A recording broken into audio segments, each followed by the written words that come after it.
So we'll begin our discussion with this paper for last year, that is 2023 test 2.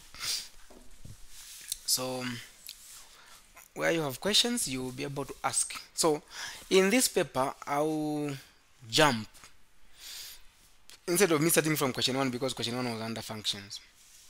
Then question 2 was under binomial and trig, of which we are going to do tomorrow. So today I just want us to focus on calculus overall. Limits, differential, integration, everything. Okay? Okay. So, there we go. This is question 3 for last year. And I want you guys to be understanding these questions, because the paper you're going to have, there's a question which is going to be similar to question 3A, which is likely to come. Okay? So the question is, let f of x is equal to that. Find the limit as x approaches 1 from the right side and limit approaches 1 from the left side. If you look at this question and the question which is in the tutorial sheet, you would realize that it is basically the same thing, only that they have changed figures. Am I lying? So it's the same concept. So when you're talking about limits, this is what we call one-sided limit. One-sided limit. So limit as x is approaching 1 from the right side of f of x. What you guys need to understand is that when we're talking about a right side, we're talking about, you look at the condition. These are the conditions. For the first one, they are saying x has to be less than or equal to 1. For the second one, they are saying x has to be greater than 1. So when we're talking about limit approaching any number from the right side, we're talking about that number.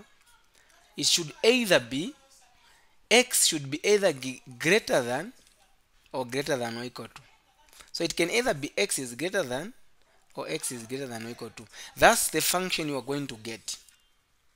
That is if we're talking about the right side. If we're talking about left side, so right side, you are going to discover that there's what? There's positive on top there. Left side, there's negative. Limit as x approaches 1 from the left side.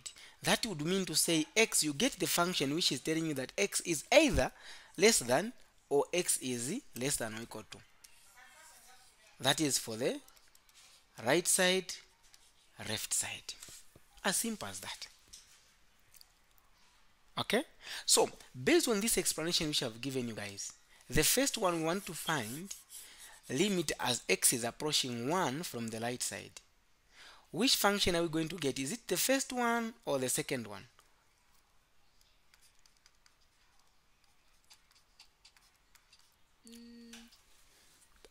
It's the second one, because x is going to be... Exactly. So I will say x squared minus 1. Where there is x, just put 1 and you end up having 0. Okay? Then we also have limit as x is approaching 1 from the left side. Which one are we going to get?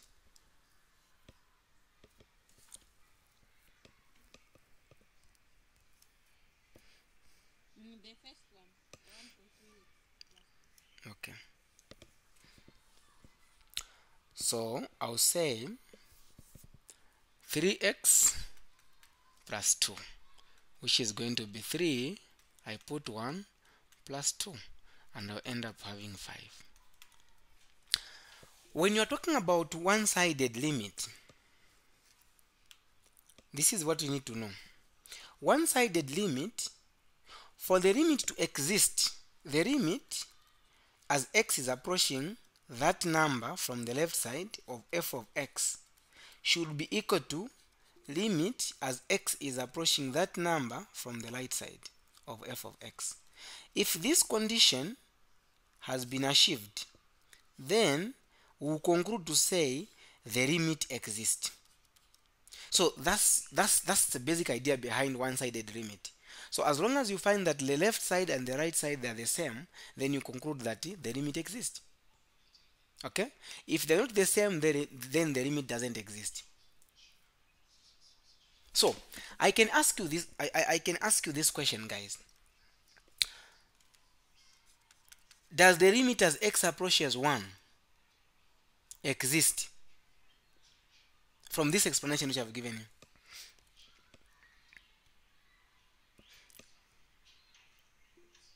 Yes. I think, according to me, I think it doesn't exist because the limit as x is approaching. Because what?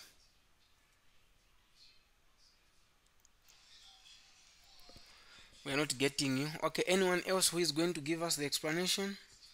Why do you think does the limit x approaches 1 exist from the explanation I've given you?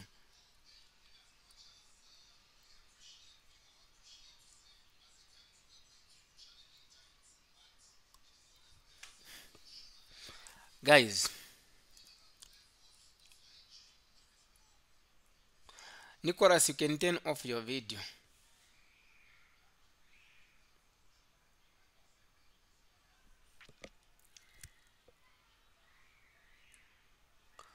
So when we're talking about limit approaches 1, we're talking about two things. It's one-sided limit. So it's, we're talking about this thing. We have already found this one and this one.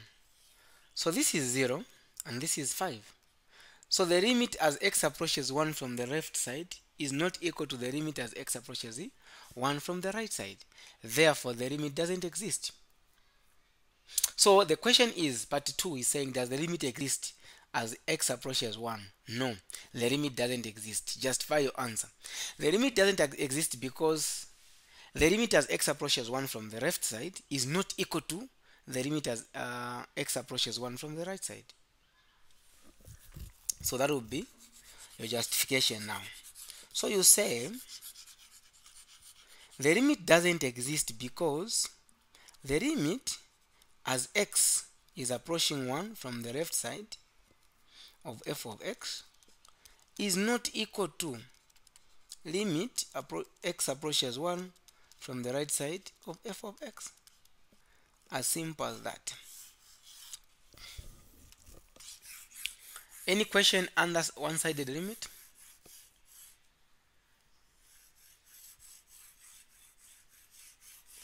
Let's go to part B. So part B is saying evaluate the following limit. So initially, if I plug in direct 3, I'll end up having 0 over 0, which is undefined. But I know that x squared minus 9 is a difference of two squares, which can be written as x plus 3 and x minus 3. If you have got x plus x squared plus 9, this is different from that. You can't write it to say x plus 3, x plus 3. No, it doesn't work like that. But if there is minus, so when there is minus, we say it's a difference of two squares. So that's when now you are going to split it into 2. You say x minus 3 and x plus 3. Meaning that this part here, I'll replace it with what I have there. But the denominator there, I can simplify it. The product is negative 15. The sum is positive 2. The factors I'll end up having, it should be positive 5 and negative 3. So that this plus this, positive 2, times 15. If the coefficient here is 1 or positive 1, these will be my answers, where I'll say x plus 5 and x plus or x minus 3. Like that. So now this is going to be replaced by the denominator. So therefore we'll say limit as x is approaching 3, the square root of x plus 3 and x minus 3 divided by x plus 5 then x minus 3.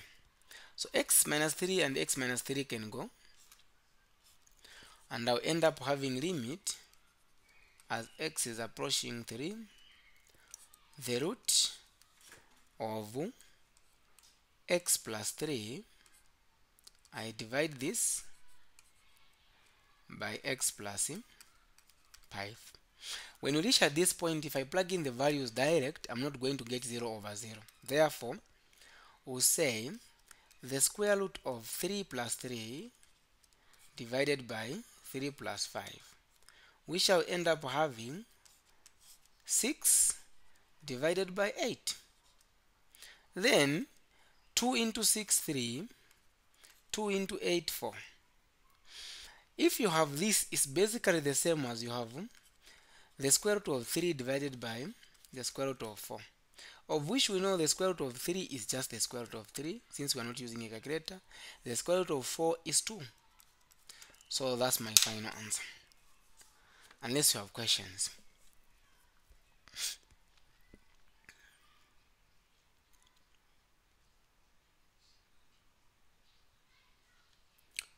Do you have questions?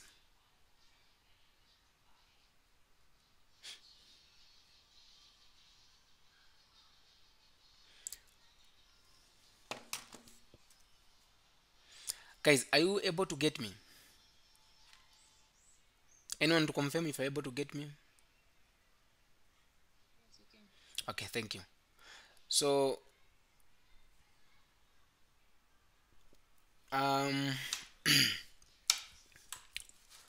now that you are not responding and you are not asking questions, silent means a lot. So I'll take it to say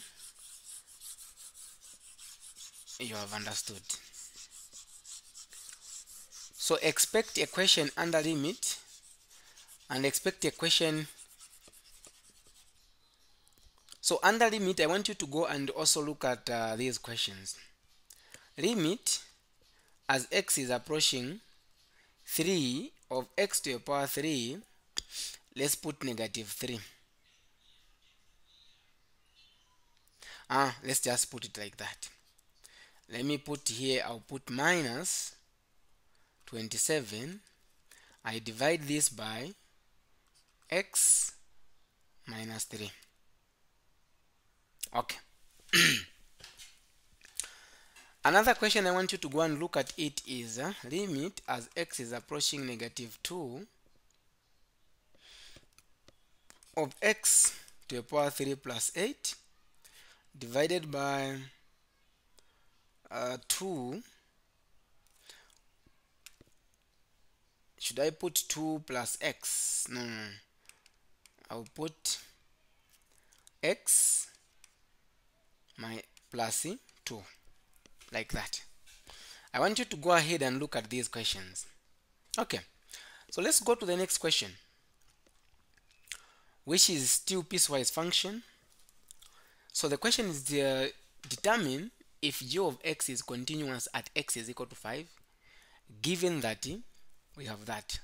So how do you know that the function is continuous at a certain point? There are only 3 things which you need to know, guys. Number 1, for you to know that the function is continuous at a certain point, 1, the function of f of a, I'm going to use a. Okay? The function of f of a has to be defined. Has to be defined. That is number 1. Number 2,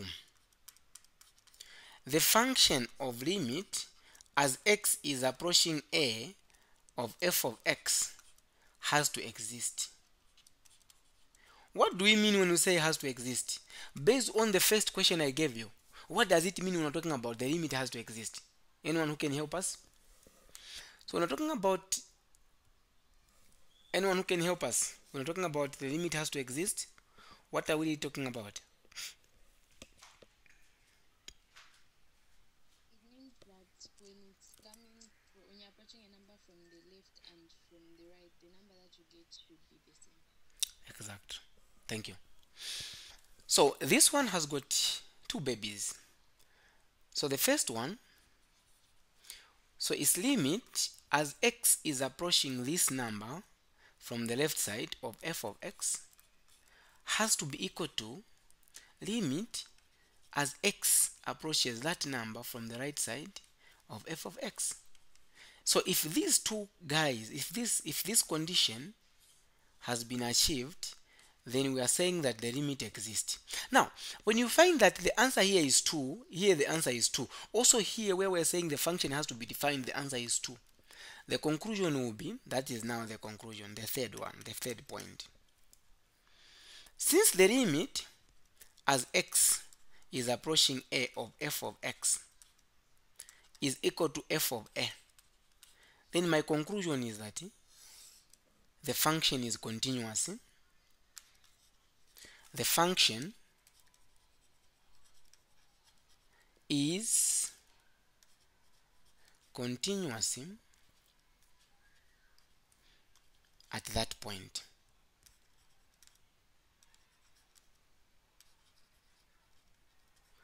Now, let us look at this question now, guys. So this question, the first thing which I'm going to say, I'm going to look at is f of a. So I'll write it from here.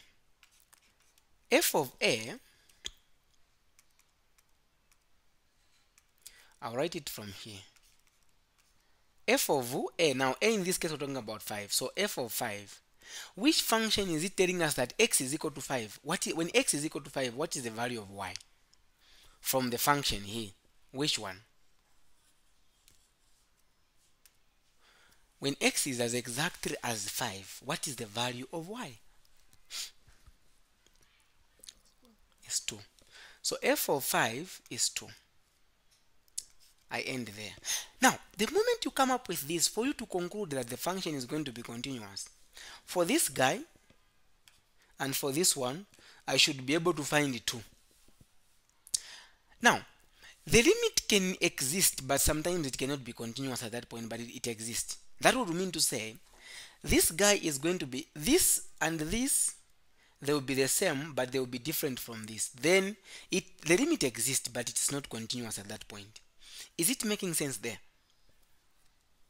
I want you to differentiate those two.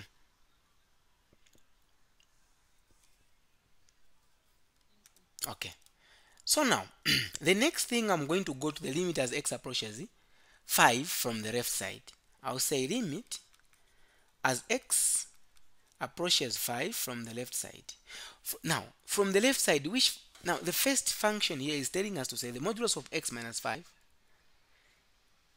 the condition that x should not be equal to 5. So among those two guys, which one is telling us that x is less than 5?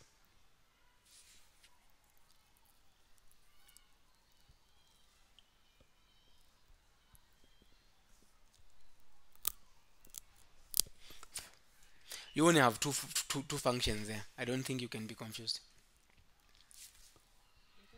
The first one, because the first one is telling us that x is not equal to 5. So x can be maybe 4.999, just closer to 5, because we're saying that x approaches 5 from the left side. The number which is closer to 5. So now from the left side, which is 4.9999, somewhere there. So now, for you not to start dealing with the numbers which are going to give you negative, get me right there. Don't be struggled. Like, just put a number which is just closer to 5, but not 5, because here you have been told that x should not be equal to 5. So you can't plug in 5, because you have been told that x should not be equal to 5. But get a number from the left side which is closer to 5. Which number am I going to get? Initially, I'm supposed to plug in 4.999. But now, I'm not going to plug in this number, because I don't want to have some fractions. So allow me just to plug in 4. It's fine. Meaning, from the other side, instead of me plugging in 5.555, I'll plug in 6, which is basically the same thing, not so? So I'll say the modulus of 4 minus 5. Now, in this case, I'm not supposed to put in direct first. I have to write the modulus of x. That's what we agreed on limit last time. So I'll say this is equal to, where there's that, I'll put 4 minus 5, which I'll end up having negative 1. The modulus of negative 1 is 1. If I get from the left side, from the right side, sorry, it will be the same function. And I'll end up having, I'll get a number which is from the right, which is going to be 6. 6 minus 5, I'll end up having 1. So, do you think the limit is continuous at x is equal to 5?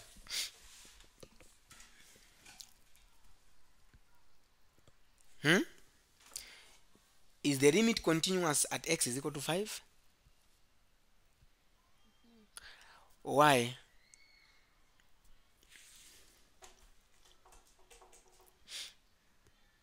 Okay, so you say it's not continuous. It's the function is not continuous at x is equal to 5 because you write this now. You say because you write this. So you're going to say the limit as x approaches 5 of f of x is not equal to f of 5. Okay? The limit is not, or the function is not continuous. Now, if I ask you, does the limit exist at x is equal to 5? Does the limit exist as limit x as x is approaching to 5? Does the limit exist? If I may ask you that question. It does exist. Why?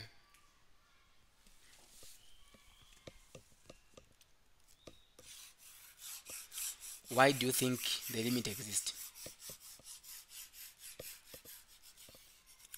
Because the values when you're approaching 5 from the left and from the right are the same.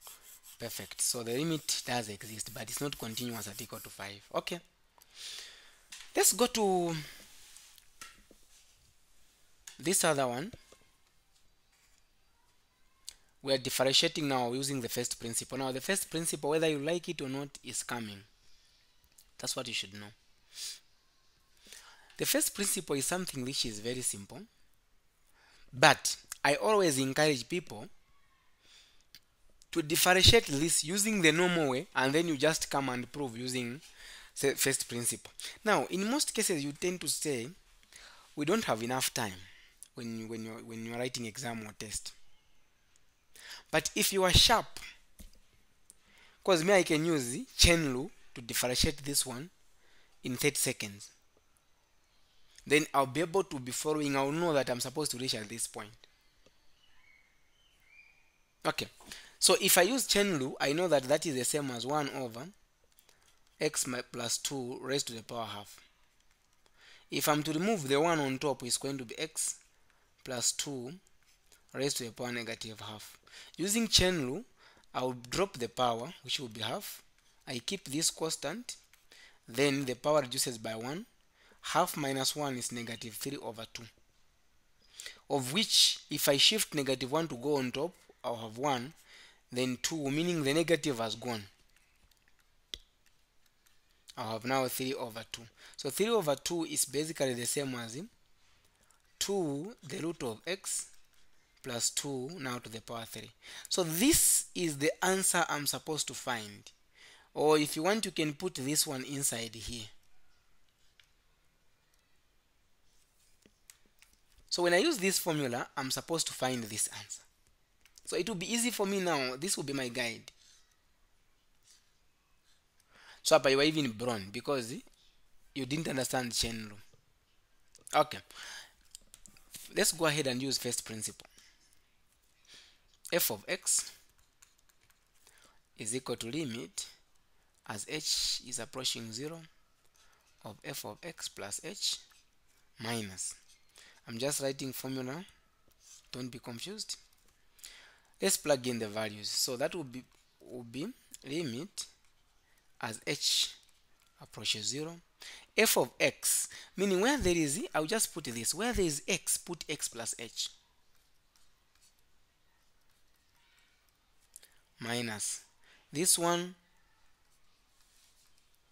just replace it with the original function. here I'm supposed to say x plus h plus 2 minus 1 over this. I divide this by h. Who is behind?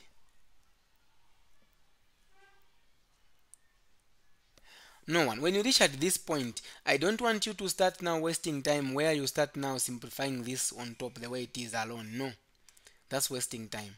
Just get this, do times these fractions both on the numerator and the denominator. So you have this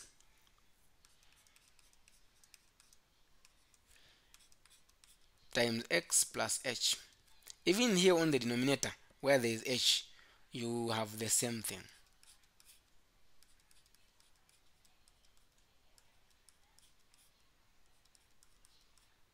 This is 2, not h. So if you multiply, you realize that you are going to end up having this limit. If you are confused, I want you to ask as h is approaching 0.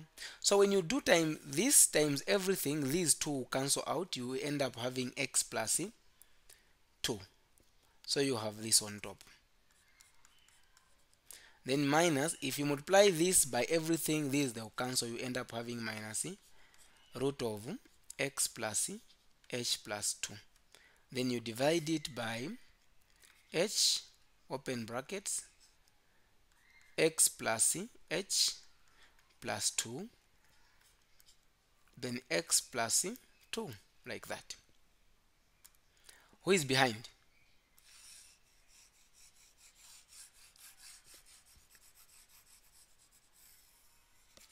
Now from there, guys, what we need to know is this. What I'm going to have now, I'm going to conjugate. What I'm trying to do is I'm trying to eliminate the square root on top. So if I multiply both sides by the conjugate of that, so here there will be now plus x plus h plus 2, then here the same thing, x plus h, then plus x plus h plus 2. So if I multiply this by its conjugate, it is basically the same as squaring the one having negative, which is this one. You just square these, and then you end up having limit as h is approaching 0. You are going to have x plus 2, because if you square that, the 2 and the square root will go. Same applies here, but there is a problem. There is negative here, so I need to put negative and I need to open the brackets, because that negative will affect everything in the bracket, in the square root there. So if you do that, then you divide it by, you have h, open brackets, then you have x plus h plus 2 times x plus h, then in the brackets, then outside the brackets again you have x plus 2 plus again x plus h plus 2. Who is behind up to this point? Remember, we want to come and reach here. So from there now, what I'm going to do is I can open the brackets on top.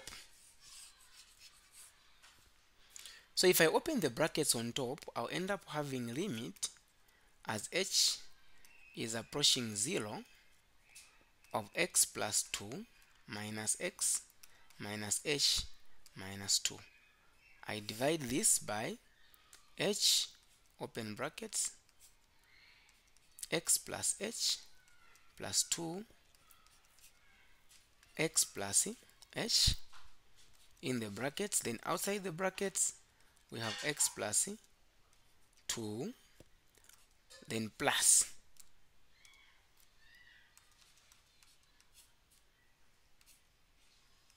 x plus h plus 2, like that. Now on top here you realize that x and x will cancel to be 0. 2 and 2 will go, and I'll end up having negative h, which means that negative h and this h can go, meaning I've remained with negative 1 on top. So I'll end up having limit as x is as h, sorry, not x, but as h is approaching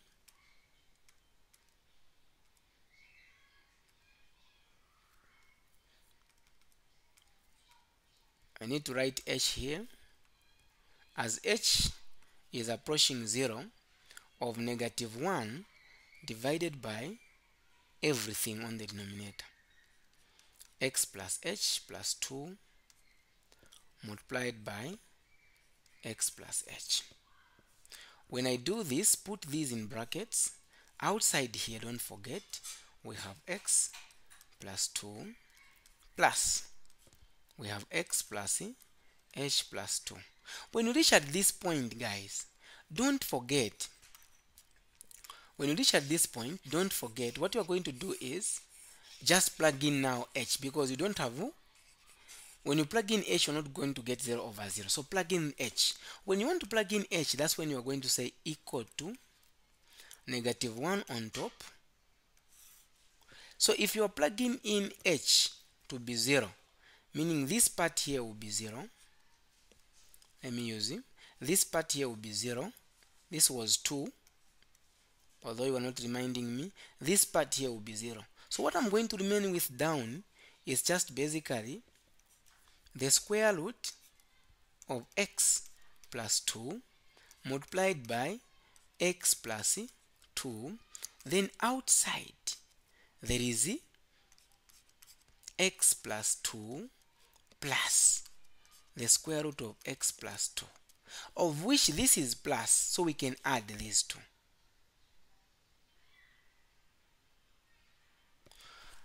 How are we supposed to do it? It's basically the same as if I multiply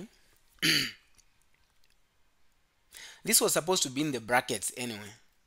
This was supposed to be in the brackets, because if I don't put it in the bracket, that would mean to say this guy is only multiplying it with x plus 2, but it is everything, so I'm supposed to put them in the brackets.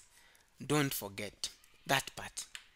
So meaning that this guy and this guy, they can be added, and I'll end up having 2 square root of x plus 2. So I'll have negative 1 everything divided by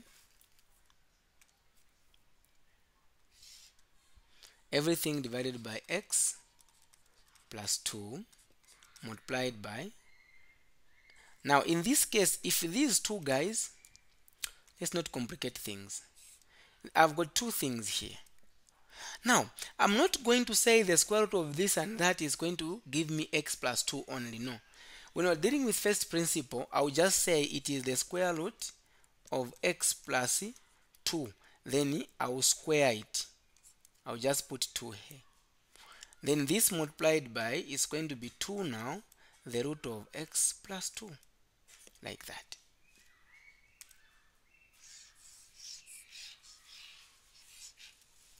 So when I reach at this point, I'm going to say negative 1 divided by, so this is 2 to the power 2, this is to the power 1. So then if I multiply, I'll end up having 2 the square root of x plus 2. Now I've got 3 of these, 2 and that one. Then I just put it to the power 3. So therefore this is my answer, which is basically the same as this one.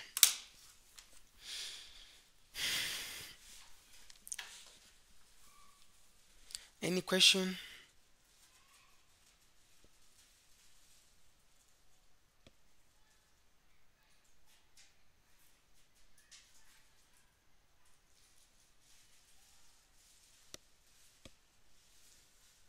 Sir, my network was just a bit bad. You said we should first conjugate when it's like this. When it's like what, madam?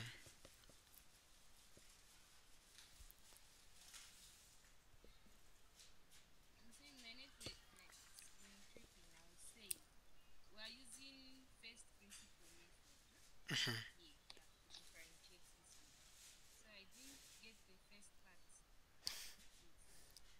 Okay, no problem. So the first part, if I go back, we might spend 20 minutes again. So what I will request you is I'm going to upload the recorded class just after the class, so you'll be able to watch it, not so. Because if I go back, I start again. First principle, it takes about 5 minutes for us to finish. Yeah. Oh, okay. Yes, sure. So let's I have a question. please. Yes, yes. So here where we have like our very top fraction, we have negative 1 over in brackets square root of x plus 2 multiplied by x plus 2. Yes, yes. So what if for me when I was solving I multiplied them and then it took away the square root, and then I multiplied that by 2x 2 square root of x plus 2, and my answer just stopped there. I didn't see anything else to do. So what if we did that way? It's We okay. said It's fine. I think what you are trying to say is this. Do you guys understand the fact that what I have here, I want you to understand. I think the answer which you found. So me, I found this answer. I have found x plus 2, then raised to the power 3, right? This is the final answer which I found. So now, in some cases where you think to say this times this, you end up having just x plus 2, not so? yes. Yes. Then you do, in the brackets here, you have 2, the root of x plus 2. Like that, not so? Yeah. Yes, so if you end here, it's fine, it's still correct. You do, you do, you it's yes, it's still the same thing, because when you have got the square root of x to the power 3, it's basically the same as x times the square root of x times the square root of x, of which is going to be, this time this is x root 3. So it's the same thing when you just multiply these two and you end up having this. It's fine. Oh, okay. Yes, yes, yes. So again, you can also go further. If you want to waste time, you can multiply this by that, again this by just like this. It's fine. They'll still give you a mark, because we all know that when you multiply the square root by its square root, then the square root will go. It's still fine. Okay, so let us go ahead and solve this other part.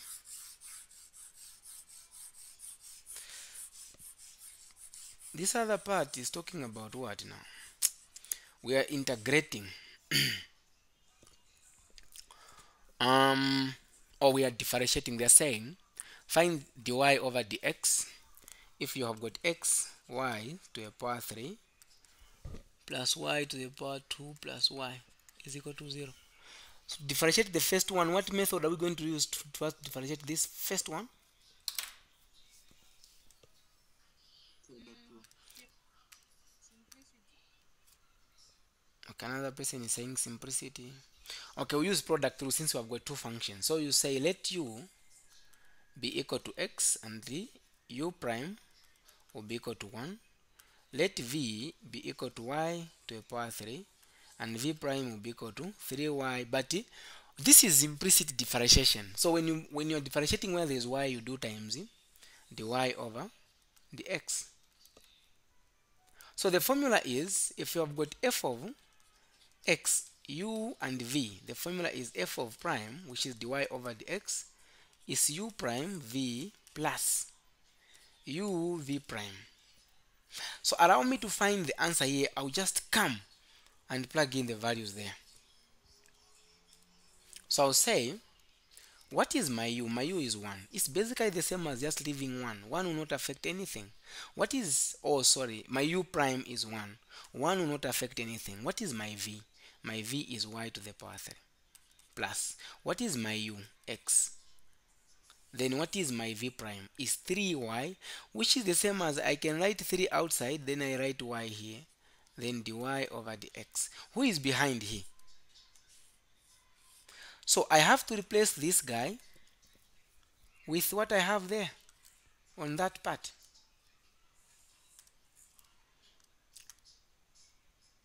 So I'll go ahead and say I'll replace that with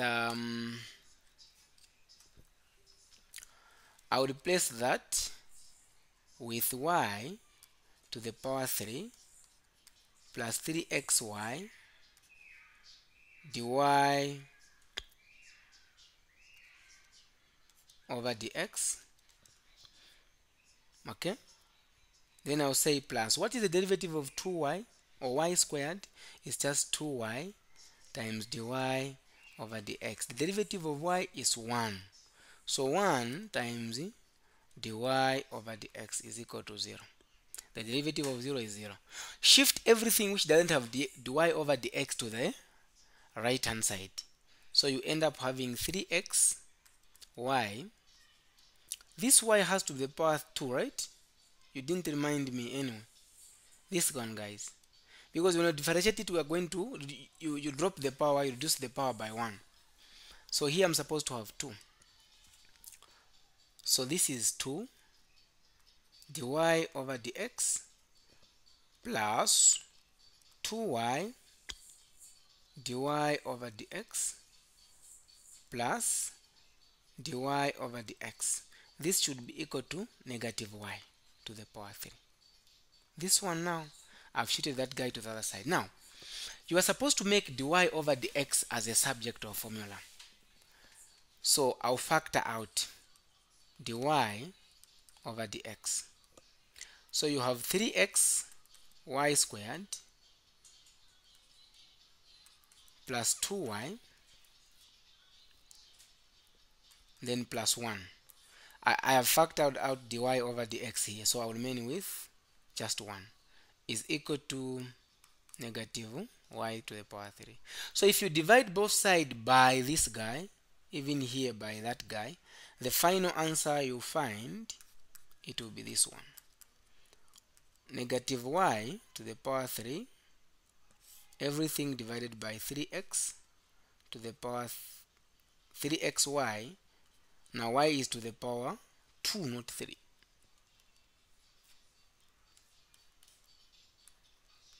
Then plus 2y plus 1. So it turns out that this is my final answer. Unless if you have got questions on this implicit differentiation. Without wasting much of our time, since we have talked about a number of things now under calculus, let us go ahead and also look at question 4, which we are still talking about differentiating. So we have solved this one, the first principle. So first principle, whether you like it or not, it will come. We have solved it. This one we have solved it. The implicit is coming. Then here now,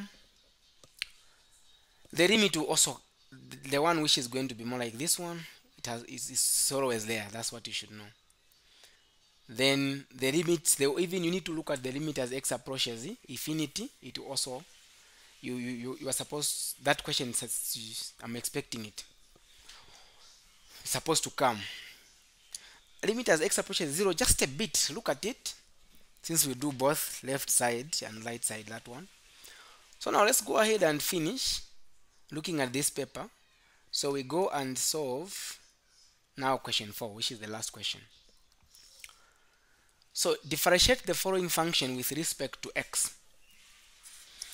The first function, if you look at it, it's basically similar to that question which is in the tutorial sheet, the last question. So you have got two functions, x to the power 3 and in the bracket 7x plus 20 to the power 3. When you have got two functions, you use product law. That's what you have said. Previous question we were talking about product law. So product law, we said that if you have got f of x to be equal to u prime, okay, if you have got f of x is equal to u times v, then dy over dx, which is f prime of x is equal to u prime v plus u v prime.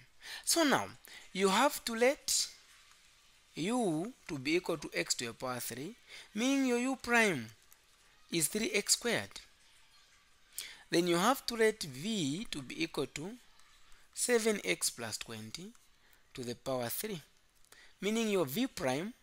Now differentiating this, you use chain law. Drop the power, the inside part remains the same. This guy reduces by 1, so it will be 2 times the derivative of what is inside, which is just 7. And you end up having the v 7 times 3, it will be 21 open brackets 7x plus 20 times that is the v prime. Now in case you are confused when you're talking about chain law, if you have got f of x to be equal to u raised to the power n, meaning that the derivative of this, if you are using chain law, you drop the power, the inside guy remains the same, the power reduces by 1 times u prime. That is what I've done there. So if we are to get, I'm talking about this one now, okay? So the n in this case is 3.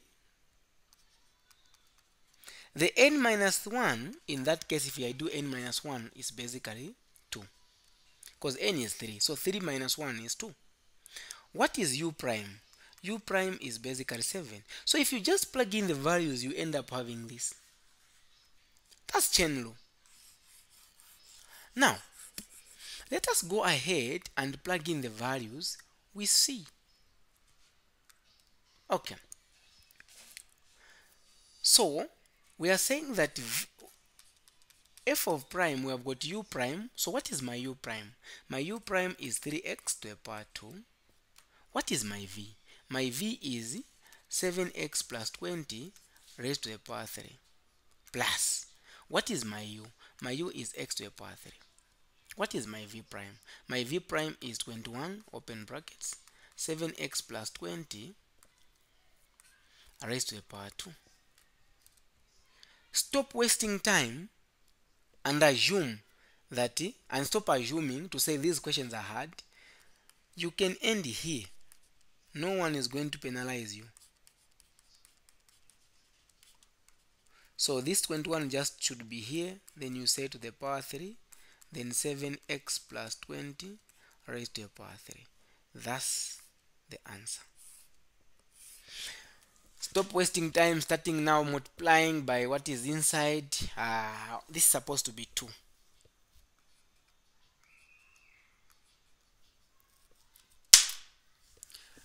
That is it for that question. Unless if you have got questions, you can kindly ask.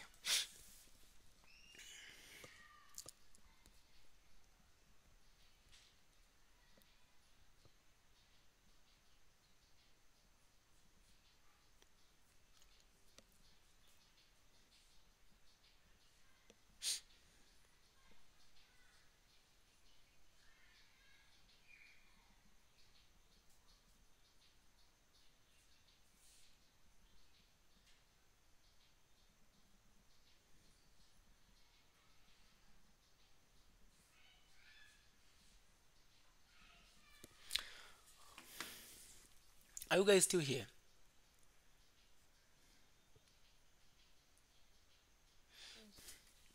Okay, let us go ahead and solve. We'll do more tomorrow. Don't worry. Tomorrow we are going to do a lot of questions. We'll do a lot of questions tomorrow. So now that other question, which is the second one, it is a quotient law. So quotient law, if you have got f of x to be equal to u divided by v, then f prime of x is going to be u prime v minus v u prime v, or minus u v prime divided by v squared.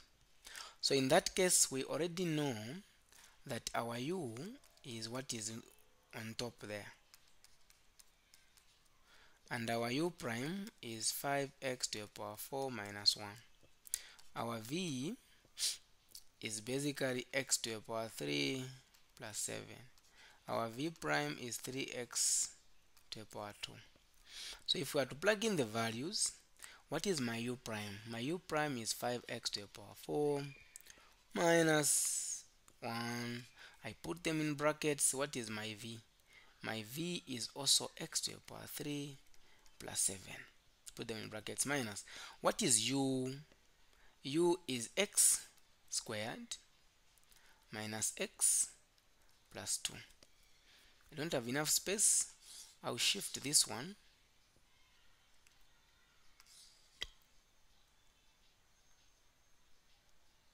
this side. So I put them in brackets. Then what is my v prime? My v prime is 3x squared divided by v squared, which is just x to the power 3 plus 7 raised to the power 2. That's my answer. Any question? So you can stop there and not expand Yes. to do the homework. Yes. You can stop there and you still get 2 marks. Don't have to waste time expanding. So when you're expanding, you might waste time, but just leave it like that is fine. Oh, all right. Sure. So let us talk about integration a bit, these 2 questions.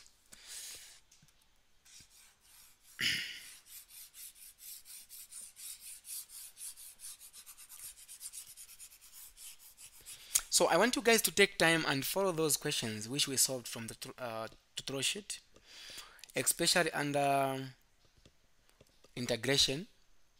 Most of the time they don't really change the questions for integration. So the first question is just the they got it from the basics of integration, where you can rewrite it to say it is the same as x squared minus 1. The square root of x is same as x to the power half dx, of which you know, guys, that you start now multiplying. You have to multiply x to the power half with this. So it's more like you have x squared times x to the power half. When the bases are the same, you add the powers, meaning you are going to have 1 over 2 plus 2, which is the same as 5 over 2. So you have now, if you multiply, that will be 5 over 2 minus 1 times x to the power half is just x to the power half. So you put them in brackets times dx. Then now you start now integrating. Integrating is basically antiderivative, which is the reverse of derivative. When we're talking about differentiating, we are saying if you have got x to the power 2, let's do this. If I've got x to the power 3, the derivative is 3x to the power 2. So you drop the power reduces by 1. But in this case,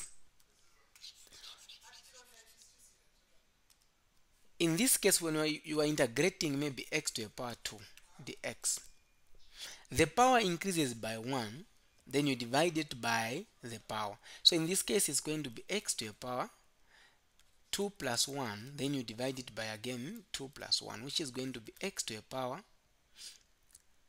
3 divided by 3, then plus c. Why are we adding c? We really don't know whether we had a number. Now that constant number, when you differentiate it, it was 0.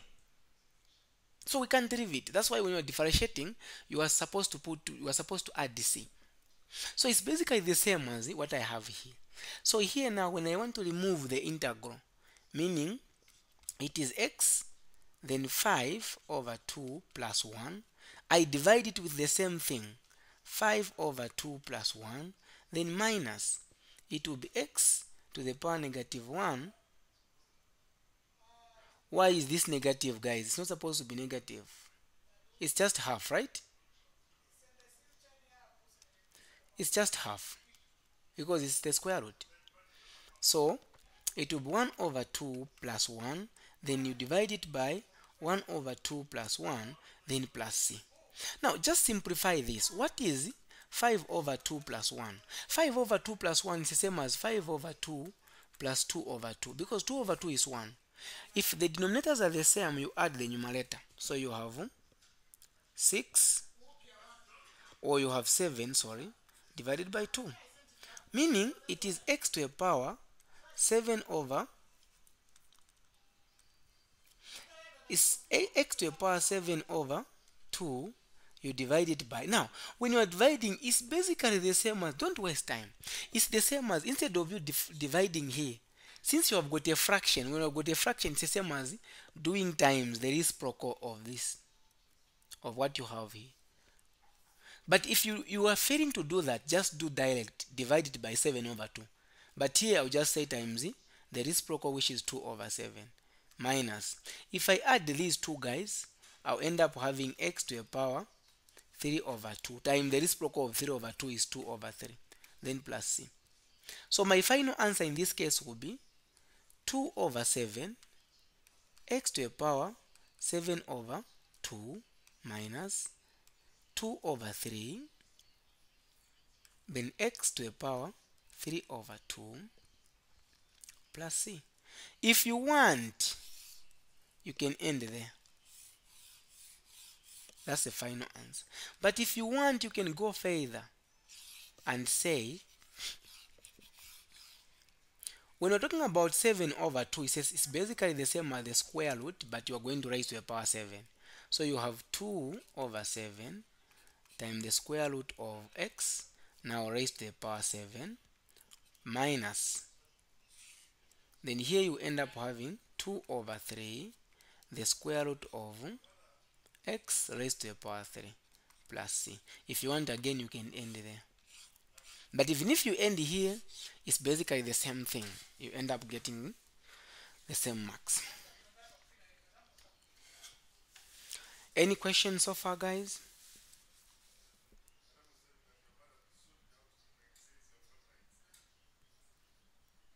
Any question?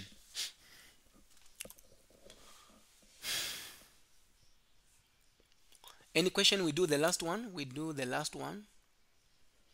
Can we do the last one? Or maybe you are tired. We end there. No, we're not tired, sir. Okay. Yes, sir, let's do it. Let's do the last one. Okay, so the last one, just as long as you have got a division there, in most cases, then know that it is the integration by use substitution. Basics. These are basics. So what you are going to do now here, you have to make you are going to make one guy to be u. But in this case, which one am I going to make it to be u? I need to check which one has got the highest power of x.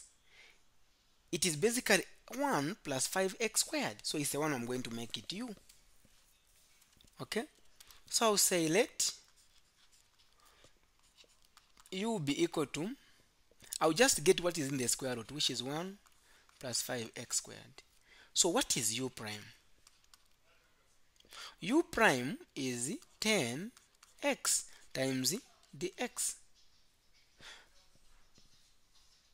Oh, I'm trying to swap. I'll say du. Let me not confuse you. Let me just say du.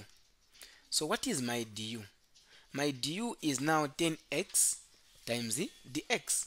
So make dx as a subject of formula, meaning you are going to divide both sides by 10x, even here 10x. So these will cancel, and you end up having dx to be equal to du over 10x. Why am I doing this? I'm trying to do this so that when I come here, I'm going to plug in where there is dx, I'll put du. Then where there is 1 plus 5x squared, I'll put u.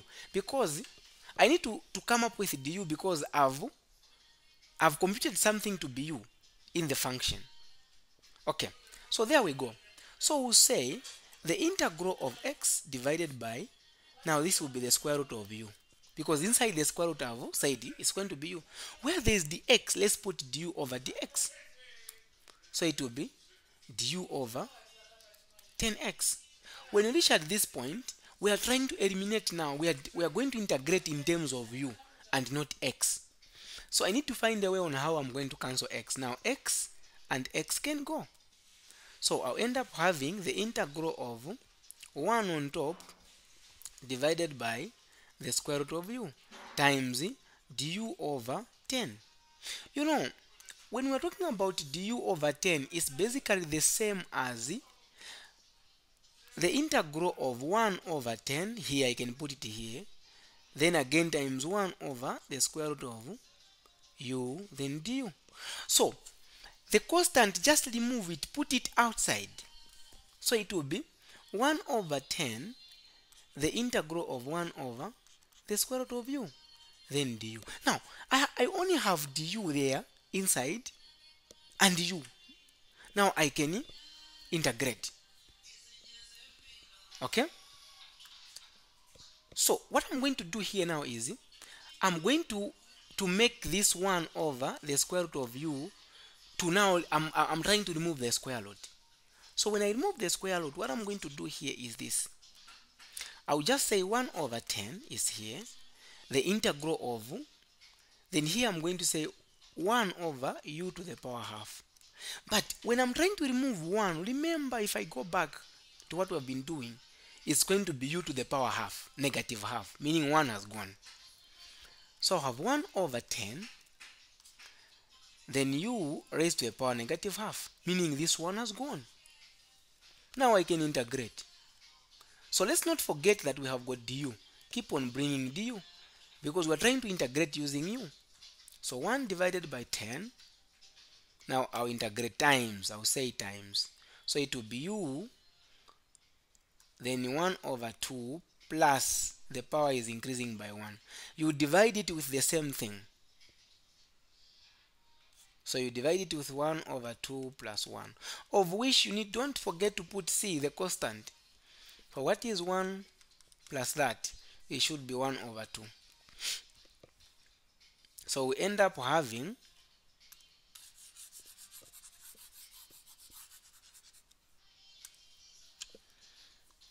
1 over 10, then here I'll have u raised to the power 1 over 2 divided by 1 over 2. Like I said, dividing it by a fraction is the same as just do times the reciprocal of it. But if you don't manage to do that, it's basically the same thing. You can just do the simple math. So it's going to be 2 over 1, which is just 2, plus c. Now in this case, the c, okay, let me do this. Let me remove this bracket. It can confuse us. Let's just put the multiplication just like that. Meaning now I have got 2 over 10, because 2 times 1 is 2, then u raised to the power half plus c. Now we are not done. 2 into 2, 1, 2 there, 5, u raised to the power half plus c. You have to come back. U was just helping us to find the answer, but we are not interested in u. So we'll go back and say 1 over 5. What is our u? Our u is 1 plus 5x. I'll put them in brackets. 1 plus 5x squared raised to the power half plus c. If you want, you can end here. If you don't want to end there, you can go ahead and say the final answer would be 1 over 5. Then it will be the square root of 1 plus 5x squared, then plus c. Because raised to the power half is basically the same as the square root. Guys, for today, I think we end here. So tomorrow, we'll go ahead and look at this question, which is the last part. Then we'll go back and look at binomial, trig, and also, yes, we're going to look at trig. Then we're going to pause there. Then on Saturday, we'll come back and wrap up everything. Then we come and Saturday we're going to have 2 classes. No. On Saturday that night, we're going to do logarithm. And the last part of that tutorial sheet, 9. Then we are good to go for test 2. Then I'll just advise you on what to focus on. Then we are good to go. Not so. So for today, we end there. So I'm going to post the recorded class. Make sure you watch it if you had a challenge with the network. Thank you.